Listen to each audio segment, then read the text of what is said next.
Mummy હવ શું બનાવો છો તમે? આજ રાંધણ સેટ છે, કાલ હાતમ છે. કાલ હાતમ હાટું રાયતું બનાવું છું, હાલ તને શીખવાડું. હાલો શીખવાડો. પહેલા આપણે એટલું દહીં લેશું, પછી દહીંમાં મીઠું નાખશું, પછી એટલી હળદર નાખશું. એટલે વાટીને રાઈ નાખવાની છે આપણે ને? હા, વાટી નાખવાની. અને આ મરચું છે ખાંડેલું, પણ એ જરૂર પૂરતું નાખવાનું આપણને.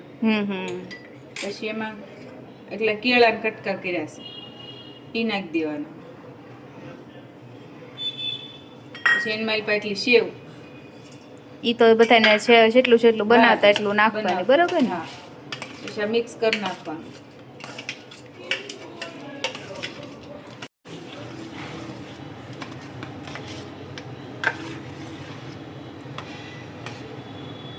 છેલ્લે આપણે બધેથી ધાણા નાખી દઈશું. અને ધાણા નાખીને મિક્સ કરી દઈશું એટલે આપણું રાયતું તૈયાર. પૂજા, હવ મમ્મી. આ કાલ માટે આપણે રાયતું તૈયાર છે. બહુ મસ્ત બન્યું છે. હવે કાલ આપણે ખાશું આ બધું. હા.